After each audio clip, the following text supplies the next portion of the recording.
உயர்கல்வித்துறையை சீரழித்து புதைக்குழியில் தள்ளியதே திமுகவின் சாதனை என்று அன்புமணி ராமதாஸ் சாடியுள்ளார். உதவி பேராசிரியர்களின் நியமனத்திற்கு ஓசையின்றி மூடுவிழா நடத்திய திமுக அரசை அந்த பணிக்கு விண்ணப்பித்தவர்கள் மன்னிக்க மாட்டார்கள்.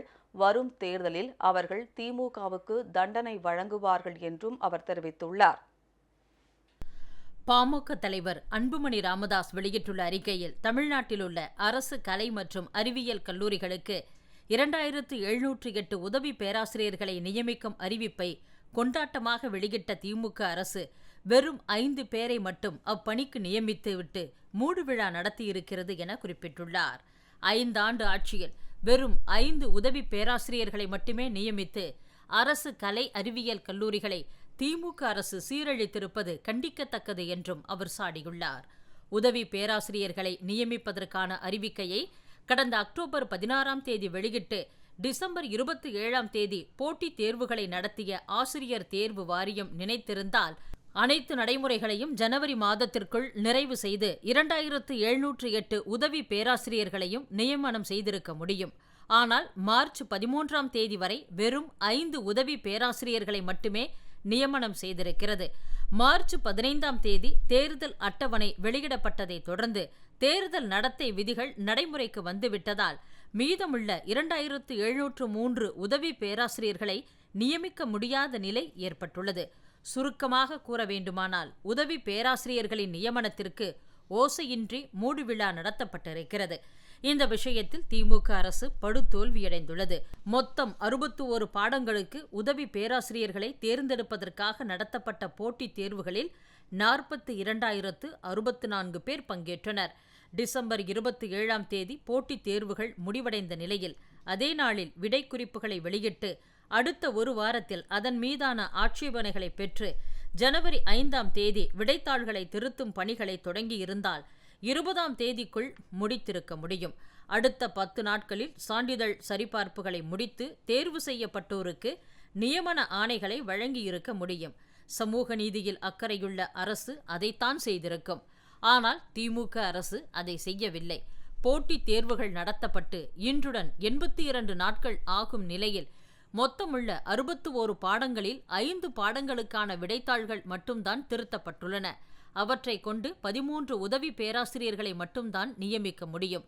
அதிலும் கூட திமுக அரசு செய்த குளறுபடிகளால் 4 பாடங்களுக்கு தேர்ந்தெடுக்கப்பட்ட 11 உதவி பேராசிரியர்களில் 6 பேருக்கு தகுதியில்லை என்று கூறி வெறும் 5 பேருக்கு மட்டுமே நியமன ஆணைகள் வழங்கப்பட்டுள்ளன. உண்மையில் உதவி பேராசிரியர் பணியிடங்களை நிரப்பும் எண்ணம் திமுக அரசுக்கு கொஞ்சமும் இல்லை. இந்த விவகாரத்தில் திமுக அரசின் தோல்வியையும் அலட்சியத்தையும் பாமக தொடர்ந்து சுட்டிக்காட்டி வந்ததன் பயனாகவே 2708 உதவி பேராசிரியர்களை நியமிக்கும் அறிவிப்பை திமுக அரசு வெளியிட்டது. அப்போதும் கூட அந்த நியமனங்களை செய்ய திமுக அரசுக்கு மனம் இல்லை. அதை சுட்டிக்காட்டி கடந்த பிப்ரவரி 17ஆம் தேதி நான் அறிக்கை வெளியிட்டதை தொடர்ந்துதான் விடைத்தாள்களை திருத்தும் பணி தொடங்கப்பட்டது. பெயரளவில் 5 பேரை மட்டும் நியமித்துவிட்டு திமுக ஒதுங்கிவிட்டது. திமுக ஆட்சியில் 35 புதிய அரசு கலைக்கல்லூரிகள் தொடங்கப்பட்டதாகவும் 252 புதிய பாடப்பிரிவுகளை தொடங்கியதாகவும் திமுக அரசு தொடர்ந்து கூறி வருகிறது.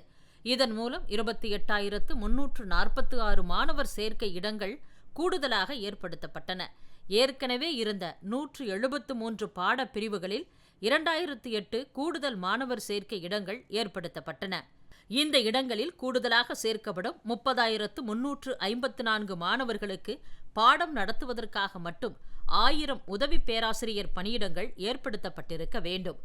இன்னொரு புறம் ஏற்கனவே காலியாக இருந்த 7000 ஆசிரியர் பணியிடங்களின் எண்ணிக்கை 9,000ஐ தாண்டிவிட்டது. இவை அனைத்தையும் நிரப்ப வேண்டும் என்றால் குறைந்தது 10,000 உதவி பேராசிரியர்கள் நியமிக்கப்பட்டிருக்க வேண்டும்.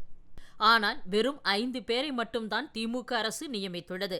அரசு கலைக்கல்லூரிகளில் போதிய எண்ணிக்கையில் நிரந்தர உதவி பேராசிரியர்கள் இல்லாததால் மாணவர் சேர்க்கை குறைந்துள்ளது. திமுக ஆட்சியின் முந்தைய 4 கல்வி ஆண்டுகளிலும் அரசு கல்லூரிகளில் மாணவர் சேர்க்கை வீழ்ச்சியடைந்தே வந்திருக்கிறது. இப்படியாக அரசு உயர்கல்வி நிறுவனங்களை சீரழித்து புதைக்குழியில் தள்ளியதுதான் திமுக அரசின் சாதனையாகும். திமுக அரசு செய்த துரோகத்தால் 2703 பேருக்கு உதவி பேராசிரியர் பணி கிடைக்கவில்லை. ஆழ்தேர்வு அறிவிக்கையை வெளியிட்டு அவர்களுக்கு ஆசை காட்டி போட்டித் தேர்வுகளை நடத்தி கடைசியில் பணி நியமனம் செய்யாமல் துரோகம் செய்த திமுக அரசை உதவி பேராசிரியர் பணிக்கு விண்ணப்பித்தவர்கள் மன்னிக்க மாட்டார்கள். இதற்காக வரும் தேர்தலில் அவர்கள் திமுகவுக்கு தண்டனை வழங்குவார்கள். தேர்தலுக்கு பிறகு புதிய அரசு பதவியேற்றதும் தேர்வு விடைத்தாள்கள் அனைத்தும் மதிப்பீடு செய்யப்பட்டு தகுதியுடைய தேர்வர்கள் அனைவருக்கும் உதவி பேராசிரியர் பணி நியமன ஆணைகள் வழங்கப்படும் என மருத்துவர் அன்புமணி ராமதாஸ் தெரிவித்துள்ளார்.